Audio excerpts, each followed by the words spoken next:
Hi, everyone, and welcome to today's episode of the Love and Light Show, where your special guest is Linda, and I'm so excited to be talking to you guys about your radiant colors. I'm really excited about this topic, and it's so important for us to be able to know that we can let go of the stuff that doesn't serve us, that we don't have to be afraid or scared of our emotions, that we can release and let go of the things that don't serve us and shift those beliefs around, and also that we have all of the answers inside of us now. I love that mantra that everything I need is inside me now. It's so powerful to have that knowing in your being. So I'm super excited about this episode.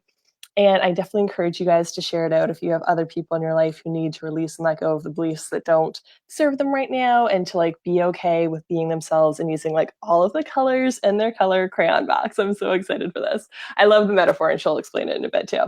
So I am Laura McPhee. I'm a joyful goddess, a speaker, healer, and coach, and I absolutely love supporting women and living their dream lives now. And I do that through a number of ways, and I love helping them unconditionally love themselves fully and completely in the body and being that they are right now, fill and overflow their cups with unconditional love and self-care, and also be sexually empowered so that they can really and fully be blissful in their life right now and tap into that powerful and potent, pure sexual creative energy. And one of the most exciting ways that I'm doing that this month is a co-collab I'm doing with the beautiful Christine Clift, and we're doing a heart and soul sexual healing. So I'll be sure to put the links in that below after the show so you guys can see all the details and information about that. We're going to be doing it online next Friday evening. So for all my lovely loves who couldn't come to the in-person one we did in Fredericton last weekend, and we have awesome testimonials from that you can definitely check out if you're kind of on the fence and you're not quite sure if you're ready for it. It's a beautiful healing experience that lets you quietly go deep into yourself and release and let go of the layers that aren't serving you on your journey right now.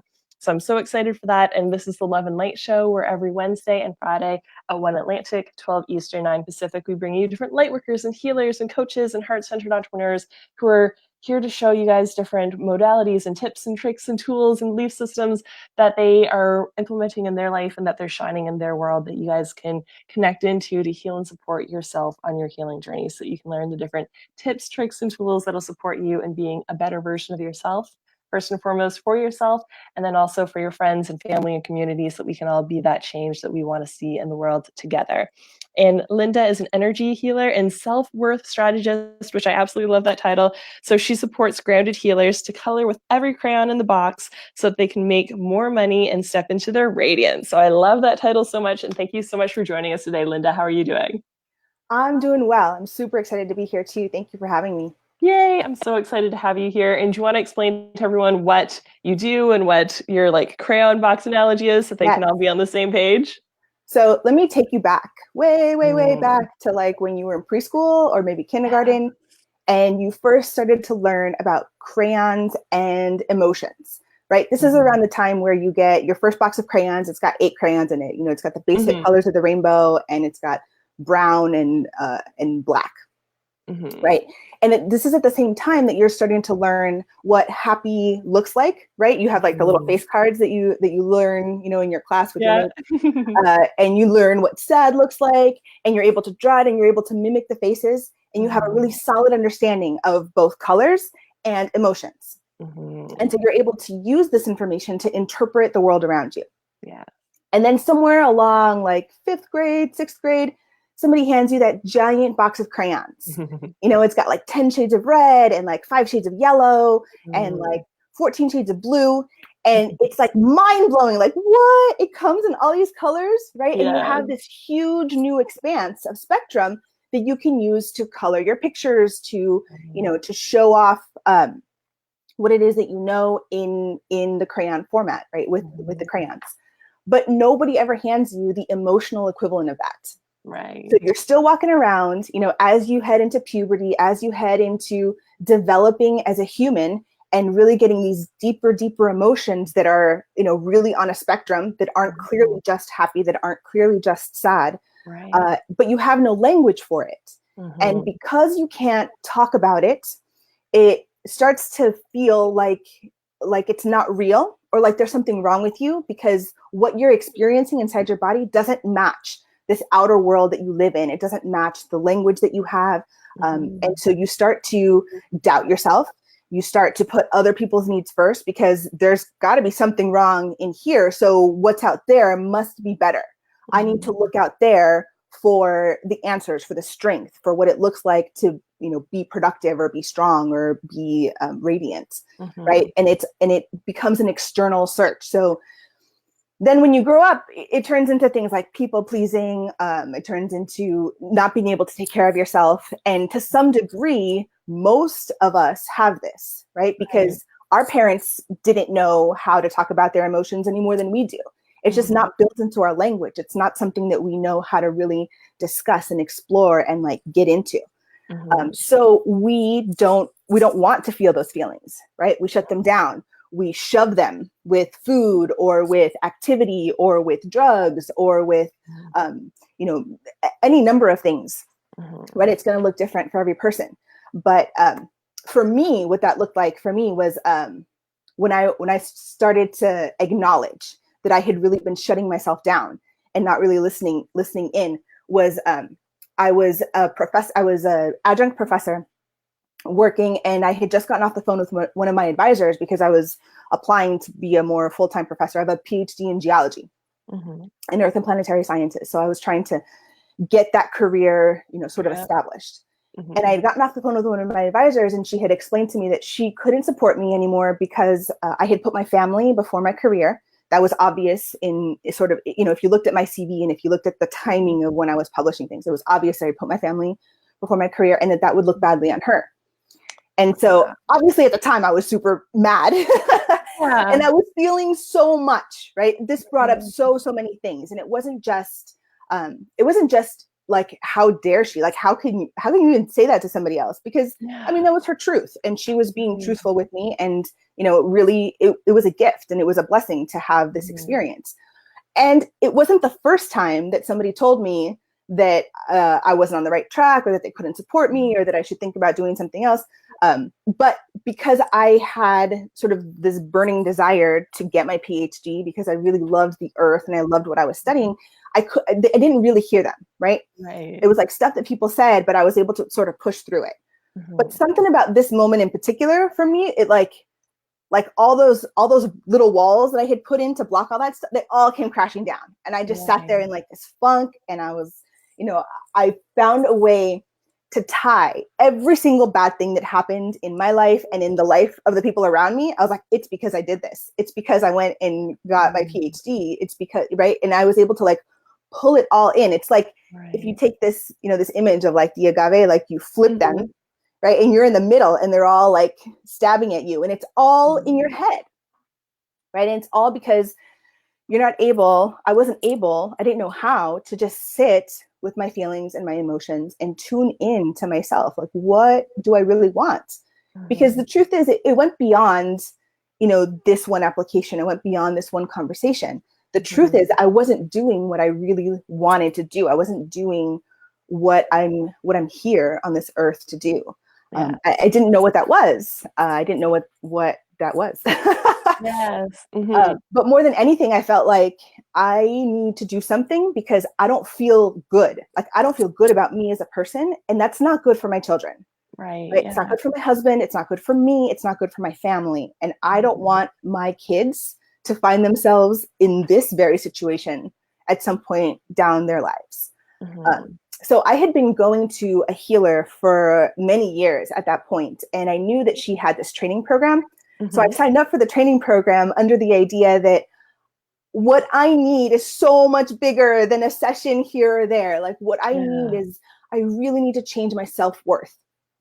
I didn't know that's, I didn't know it in those words, right? Self-worth, but that's really what it comes down to. Because if you have high self-worth, and if you have real love for yourself, unconditional love for yourself, then you are going to put your life in place. You're going to set the things in motion that are going to feed that and sustain that above all else. Definitely. And when that's in line, right, when that's ready to go, then you can't stop the radiance from coming, right? I have this 5-step method, and it's color. So it's the word color. And the C stands for getting curious. What are you feeling? How does it feel in your body? Where does it come from? Can you remember another time that you felt this way, right? All these questions, all these like journaling, meditative questions about getting really curious. What is going on here? Mhm. And once you sort of have that out and it's not swimming in your head, then you can look at it objectively, Yeah. right? Because I'm a scientist, and so I look at things Mhm. objectively, right? Important. Which parts are true? Which parts are Mhm. not, right? Let go of the parts that are not true because they're Yeah. not serving you. And that's where the L comes in, to let go. Mhm. And then once you can let go of that stuff, and we'll talk more about what that looks like in the modality that I use, Mhm. then you can open up, right? Then you can open up and listen in.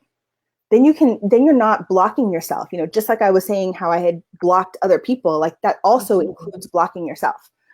So once those are removed, once those are gone, once you've let that stuff go, you Mhm. can open up to your own inner message, your own inner wisdom, and your own inner guidance, Mhm. which is going to help you step into your radiance. Mhm. Yay, I love that so much.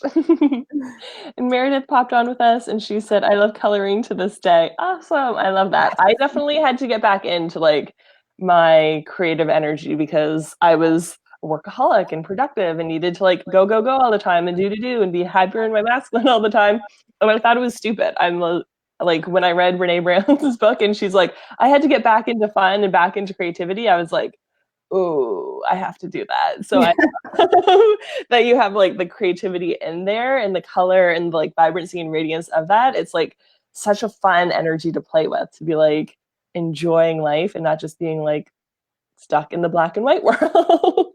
Yes, because that's really restrictive. Like I really felt like I Mhm. was choking. Like I started going to therapy during the later years of my PhD because I couldn't communicate. Like I really felt like this was just getting tighter and tighter all the time.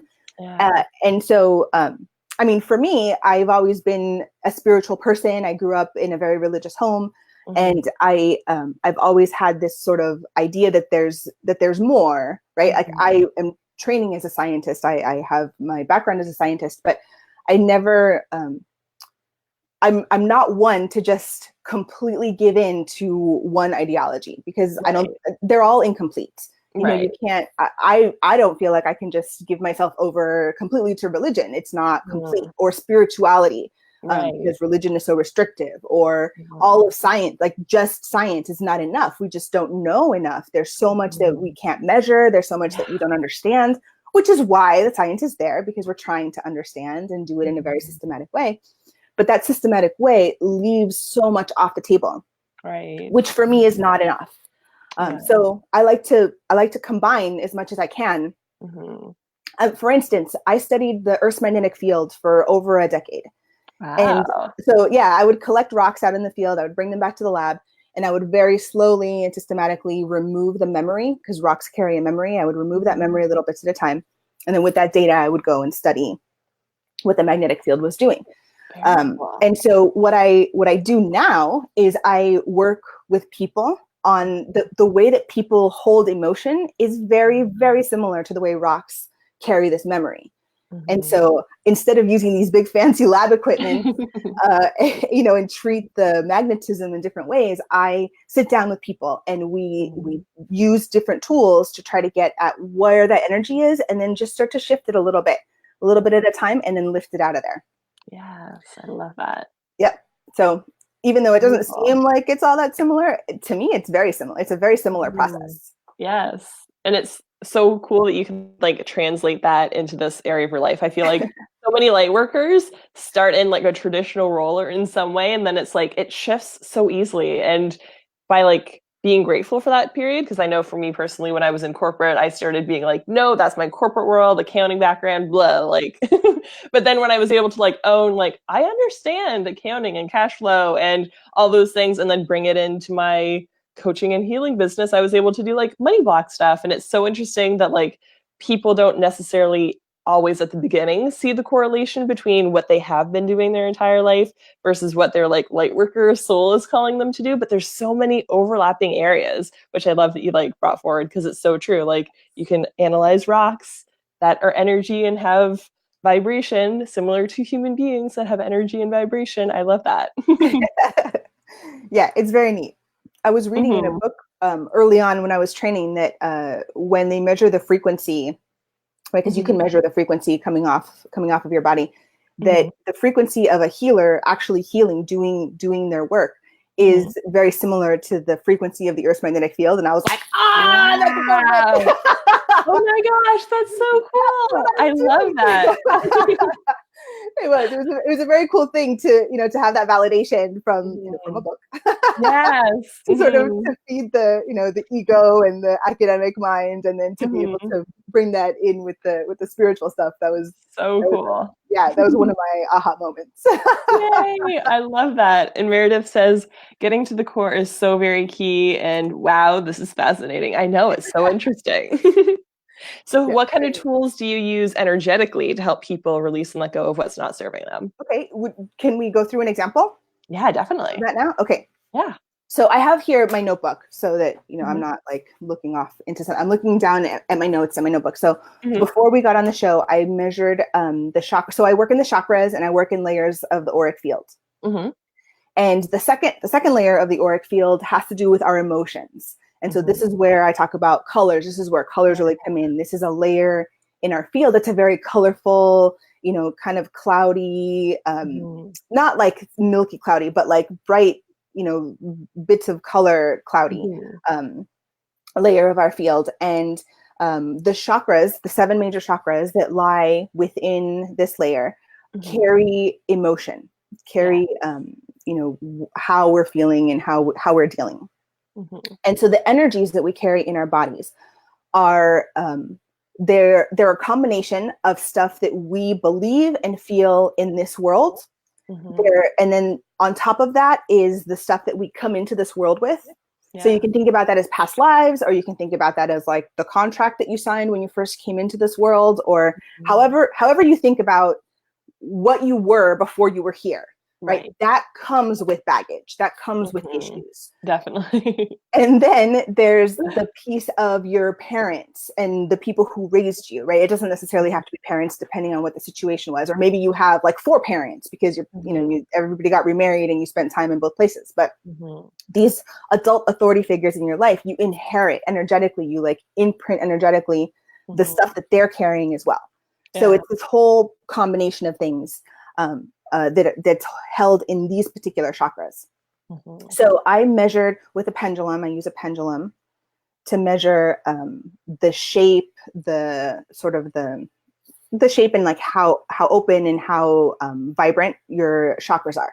So you, Laura, I looked at your chakras before we started, and your second chakra is out of balance in the front and in the back. So we have a front expression and a back expression. And also your third chakras are out of balance. And that's where I want to start. I would like to talk about your third chakra. Definitely. So the third chakra has to do with your personal power. It has to do with, you know, how you're showing up, how you're carrying out in the world, the inspiration and the creativity, you know, how they come together and how they power into the world. And it has to do also with like the way that you think about things, you know, the way linear thought comes into play. So when I say all these things to you, does anything come up for you as like being like a hiccup or being, you know, something that kind of makes you tighten a little bit or something that makes you feel a little icky? I've definitely been like feeling called to keep growing as like leader of women's empowerment movements and all the things, but then like the fears come in of like being a target, it someday maybe hurting my family, like becoming bigger in the public eye, and then not always knowing how to like trust the people that enter my life if I'm in that way. So then it's like I want to like build my foundation and awesome people now and then just keep them for the rest of my life. And then it's like that's not how life's gonna be. Like you're gonna have to be okay, like trusting your intuition and feeling safe and being like, do you know what? This was yes before, but now like there's someone else's weird energy here and now it's a no. Like to be able to step into a bigger role and limelight without feeling terrified that someone will like target me or hurt me or my family. Okay, so now let's try to formulate this into a statement that we can work with. Okay. So, so I'm going to start to say some stuff, and if you want to swap out some words, please feel free. This has to really resonate with you, and it has to feel really like it's yours. Sounds good. So something like,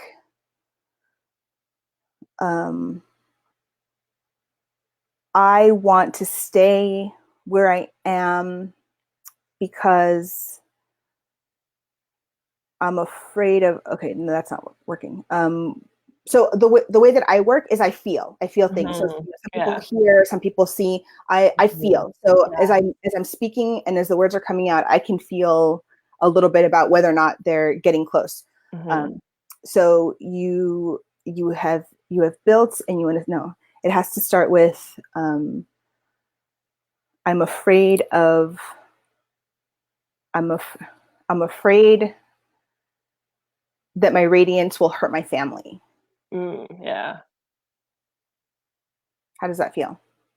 Yeah, that feels strong. Okay. Because like being bigger and brighter and taking up more space and speaking my truth louder and like being brighter and brighter and brighter has been like a continual process on my journey where I'm like, I'm at level 3000, but I know that there's a lot more work to be done. Just layer after layer on the healing journey. And then Meredith says, I often feel that too, the concern about who to trust, etc. Yeah. So on a side note, you said something. Oh yes, as we grow, right, we have these like continuing themes, and as you heal and work through things, and you might get frustrated because you find that you keep getting pulled back to this area, you keep getting pulled back to this thing that you thought you fixed already. You know, and what I want to say about that is that we have this. We're like balloons. Right? If you take a balloon and you start to blow it up, it's just going to keep expanding and expanding and expanding and expanding. And if you start to let a little bit of air out, right? If you imagine that all the air that's getting blown into this balloon are all these like toxic beliefs and negative beliefs and like, you know, all the yucky stuff, all the icky, yucky stuff that we don't want in this world, right? That's all getting blown into your balloon.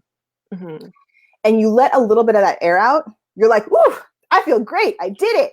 But you still have this balloon full of icky, yucky stuff, right? And so as you get a little deeper, you're able to open up that opening a little bit more and let a little bit more out. Right. And you're able to let a little bit more out. And sometimes it's going to take our entire lifetime to reach the level of safety and trust that we need to open that balloon up all the way. Yeah. So, you know, don't be discouraged for all you people out there who have been working and keep coming back to these similar themes, because there's so many angles and there's so many facets to these kernels that we have in our energetic system that are going to take a lot on both sides, both from the practitioner side and from our own openness and willingness side, to be able to shift that and really move through it. Definitely. Okay, so coming back to our statement here, I'm afraid that my radiance will hurt my family. Maybe we need to change it a little bit more, because it's not directly the radiance that's going to hurt your family. It's as a result of becoming more radiant, your family could get hurt. Right. Yeah. Okay. Like someone else could be triggered, or they'll be like, my wife left me because you empowered her, and now I'm going to come at you with a rifle. I'm like, oh my God, that's like my worst. That's a very specific fear. Yeah. Okay. I'm afraid that the results of my radiance will hurt my family. Right. The results of stepping into my radiance, being more radiant. What sounds good in there? I'm afraid that the results.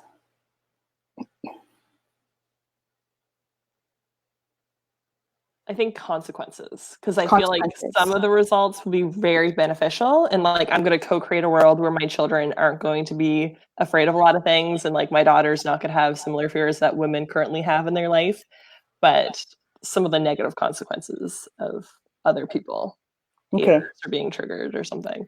That's good. See, so this is how we co-create, right? This is how we work together, because everything's filtered through me. And my words are not going to necessarily be the same as yours. So I'm afraid that the consequences of my radiance will hurt my family. Right, some consequences. I'm afraid that some consequences.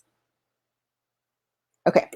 And we'll leave out negative, positive. That's somewhat arbitrary. So, okay. I'm afraid that some of the consequences of my radiance will hurt my family.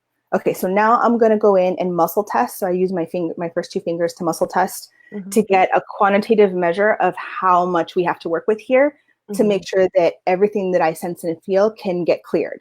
Beautiful. Right. So, so give me a moment here while I tune in. Okay. And Meredith said, "Oh my God, this is legit the same beer I have."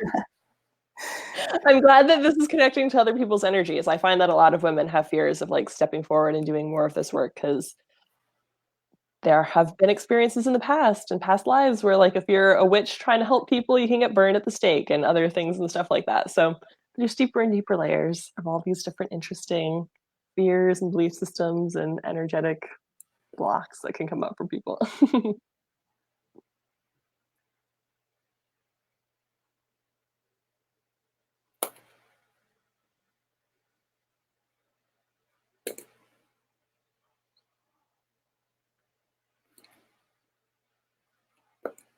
And I'm feeling a lot of energy in my body. This is really fun. I love it. Okay, so as a side note, before we dive in here, you were talking about past lives. I had this client one time, and we were working in the fourth layer of your auric field is where you carry a lot of this trauma from past life experiences. Mm-hmm. And we were working in there, and I had all these feelings of her being like tied to a chair and killed. It was part of how she had died in this past life, and it had to do with her being a woman and her, you know, expressing herself as a woman in her female power, and how that got her killed. Right. And so we worked on that and we cleared that energy. But afterwards she was like, wow, I really imagined that in a past life I was like this Egyptian goddess. And I was like, well, maybe you were, but you also have this other piece, you know, being an Egyptian goddess maybe didn't leave a scar in your energetic field the way this experience did. Right. And the way this experience is currently today keeping you small. Right? Definitely. Okay. So let's get back to you in this statement. So what I found was that in this life, so since you were little growing up, you have 21 emotional issues. So these are thoughts, ideas, images, and beliefs that are tied to this statement that you're afraid, right, about your radiance and about your family getting hurt. And then in a past life, so you come into this world with 12 issues related to the statement. And you also have in your ancestral line, you have this carried through your mom. So this is something that you inherited from your mom. This is also something that your mom inherited from her mom. And it goes back that far. So let's clear it. Okay? Yes. All right. So now I invite you to imagine some kind of a container. It can be as simple as a cardboard box, or it could be as elaborate as a hand-blown glass vase. Just let me know when you have this container in front of you that's open and ready to receive. Yes. Okay. Now I invite you to take all of your thoughts, ideas, images, and beliefs surrounding the statement that I'm afraid that some of the consequences of my radiance will hurt my family, that no longer serve your soul's purpose, whether they're from this life, a past life, or your family of origin. And I want you to place all of this into the container in front of you. And while you're doing that, I'm going to work on clearing your ancestral line. Okay, so take a moment right now and let me know when you're done, and I'll let you know when I'm done.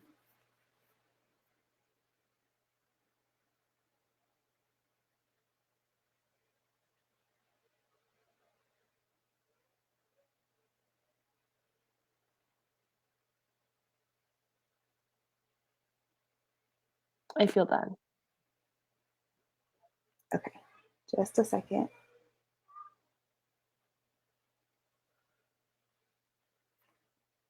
All right, now repeat after me. This is not I. This is not I. This is my creation. This is my creation. And I allow it to discreate. And I allow it to discreate. And now just fill up that container with as much white light as it needs to be discreated.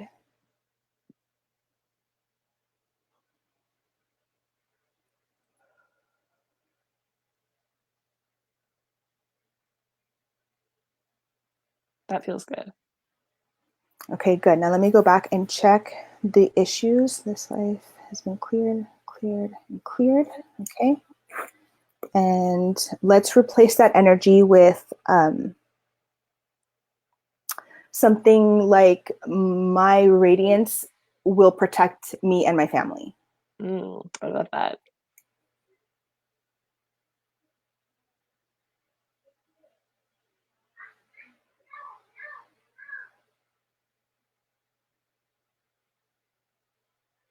or my radiance is a protective shield. I Something like that. Radiance is a protective shield. Yeah, I like that too. I like that more. Okay, so now I'm going to go back to your chakras and see how your third chakra is doing. Yes, it's open in the front. It's open in the back. Here, let me see if I can pull this up so you can see. So I have my notes written here of where it's like a little map. Okay. Of how the chakras are. Very cool. And then I take my pendulum and I measure it over the chakra, and it's turning in a nice open clockwise fashion, which is what we want. Beautiful. And then if I look into your second chakra, it is also open and clear where it wasn't before. Thank you. I love that. So now your chakras are open and balanced.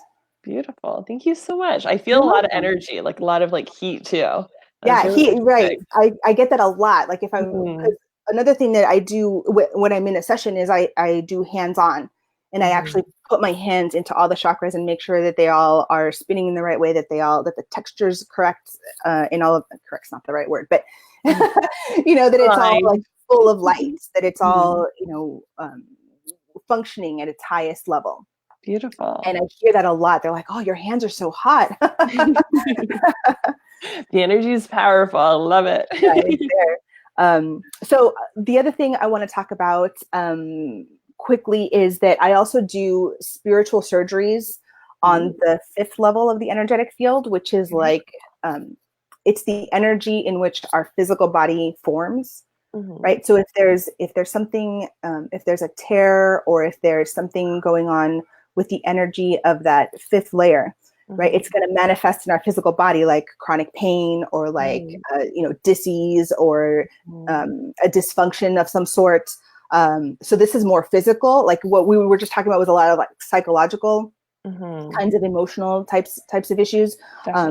But when it comes to our physical body, the energy that we need for our physical body to function, right? This is based on the assumption, or on the idea that our bodies naturally know how to fix whatever problem is there, right? Like if you get a cut, your skin knows how to come together, and most people, healthy people, right, are able, like their bodies are able to fix it.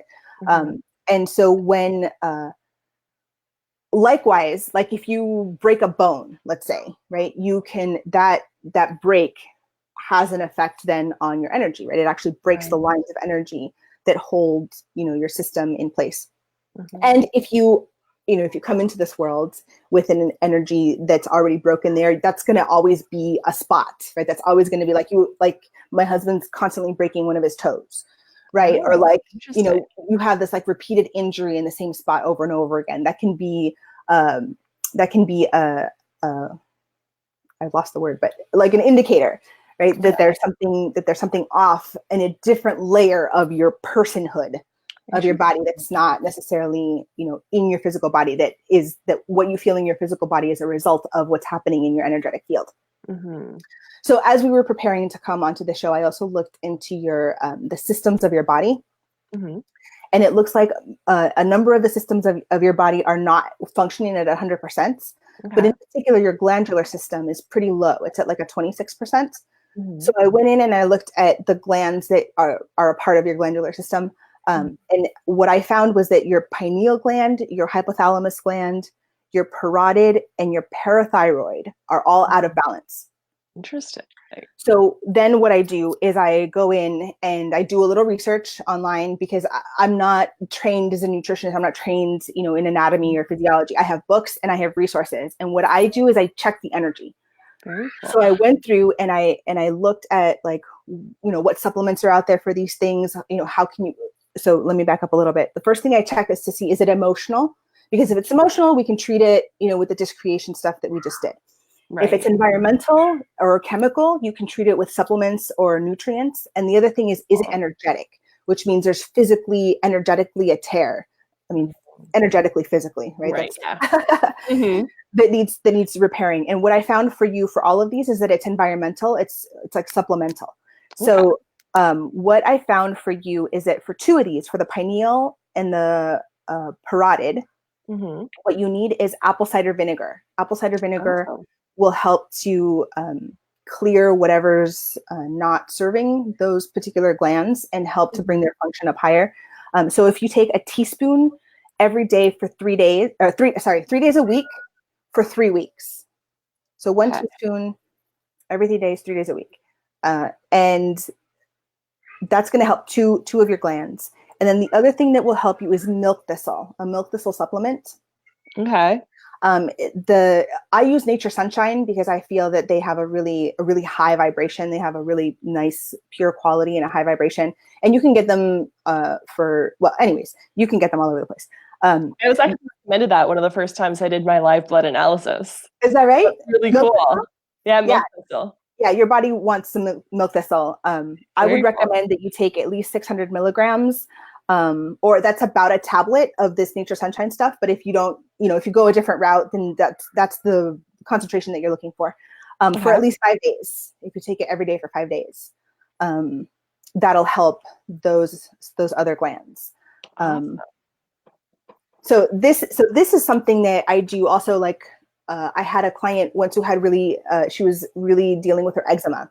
Mm-hmm. And so the first thing we did was I said, give me all of the creams and lotions that you're using, prescription and non-prescription, and let me look at the ingredients. And so I went through all the ingredients and I found that at least, like, she had like 8 of them, at least 5 of them had ingredients in them that were inflaming the eczema. So we took those out, and a variety of other things, and she had other ways of dealing with it as well. But that's something that I do, that I love to do, that it is really beneficial for people. Is that we take this advice, right? Like I just gave you advice about apple cider vinegar, but it could be that somebody else out there, like, their body doesn't want apple cider vinegar at all. Exactly. And so it's not going to help, right? Mm-hmm. And so this style of energy healing, this style of, and the spiritual surgery is what comes into this. It's a piece of this. It's the kind of stuff where, like, you go to the doctor and you tell the doctor, I'm feeling off, or this isn't working. And so they go and that you do all the analyses and it comes back normal. And they're like, there's nothing wrong with you. And you're like, no, but there's something wrong. And I don't know what it is. Right. That's this more subtle body. That's what I was referring to in the beginning. Like, we need our medical community. We need our medical industry. I gave my brother a kidney, and that wouldn't happen if we didn't have the advances in technology that we have. Yeah. But there's a lot that can't be measured, that isn't understood, right? Where you need a little bit, finer tuning to get in there. And that's also part of what I do. Mm-hmm. I love that. Thank you so much for sharing. I'm like, yes, like that feels really cool, because I have apple cider vinegar in my cupboard and I was kind of like reorganizing it, and I kind of felt like drawn to it. And then I'm like, I hate doing shots of it. Then I'm like, there are other ways of doing it. There are. Like, sometimes I'll drink it. I'll just put it in like a glass of water, like a little bit, like a teaspoon you can almost not taste. And like maybe with a little bit of honey. I don't know how you feel about honey, but I can drink it like that, and it's like refreshing, and it's almost like soda without the carbonation. Yeah, kind of true. I don't drink a lot of soda, so I can like imagine that it's like this fun drink that I'm drinking. Yeah, well, that's cool, and it like nourishes your body. So I'm all about anything and everything that nourishes my body. Yes. I love that. And Christy was saying earlier, cords and contracts on. I'm trying to. I don't know what that word is. Level to clear. Yeah. So right. So we have like the Akashic records, are like this, like the library, Akashic records, right, where it has all this documentation of what all the actions that are happening, and like there's different ways to like access it and think about it and talk about it. But yeah, that's the kind of contracts, right? If you have a contract that's already written up, or actually, Carolyn Mays is a person who talks a lot about sacred contracts and how that affects your life, and how sometimes you just have to like chalk it up to, this is part of your contract. Like, you can't just walk away from the contract, or she has a very like militant's not the right word, but she's a very like strong point of view, and it's but I really like a lot of her work. Very cool. Yeah. I love that. And that's kind of been coming up too for me. Like, there's a Sacred Contracts book, isn't there? Yeah, she does. She has a Sacred Contracts book. Very cool. I'll look into all of these things that are like really highly resonating in my body right now. The other thing I want to mention to you before we finish is going back do the disc creation, right? That little meditation that we did where we just created this box. One exercise that I do a lot with my kids that I recommend for anybody that's out there that has kids, this is so helpful, is when they're feeling stuck or upset or afraid, or, you know, when they're stuck in this energy pattern, put them to coloring. You know, we do this all the time. Like if they have a bad dream or whatever, like if they have something that they can't get out of their head, color it out. It doesn't matter what colors they use. It doesn't matter what it looks like. Just have them fill a page, fill 10 pages, whatever they got to do. Get it out, and then do this disc creation with them. Have them go to the trash can, take their coloring, and rip it up. As they say, this is not I. This is my creation, and I allow this to discreate. I love that. You know, it's not going to get everything. You know, it's not going to go into the ancestral lines, but it does a lot. It does a lot to help them sort of get it out and let it go. I love that. Thank you so much for sharing. That's so amazing. And how can people connect with you after the show? So I'm mostly on Facebook. If you go to my page, Linda Hurley, there's a link to my business, Magnetic Moments. And so that takes you to my business page. I am also on Instagram. So again, it's Magnetic Moments. I think it's .ixtli, IXTLI. I think so when I was tagging you yesterday. Yeah, it's a way to distinguish me. There's other Magnetic Moments out there. And it's got another story, but and do you want to put those links in the comments after the show so that people can easily click on it? Yes, I can do that. Awesome. Sounds good. Thank you so much for sharing, and thank you everyone for joining us live. And definitely feel free to share this out to other people who want this beautiful color and radiance into their life. I highly recommend. That energy was really beautiful and awesome. So if you guys are feeling called to Linda, definitely go check her out, book a session, follow your intuition and guidance. Pardon? I love to work with people. I love to do this work. This work, you know, it fills me up as well. Yeah, I feel the same way about the work that I do. It's it's my soul food. It's exactly what I was here to do. And it's just ridiculously exciting to me that I get to do it for a living. So thank you guys so much for joining in. I encourage you guys to make the Love and Light Show a weekly habit in your life on Wednesdays and Friday at 1 Atlantic, 12 Eastern, 9 Pacific. And I hope you have a wonderful weekend. And we're sending you guys so much love. Bye.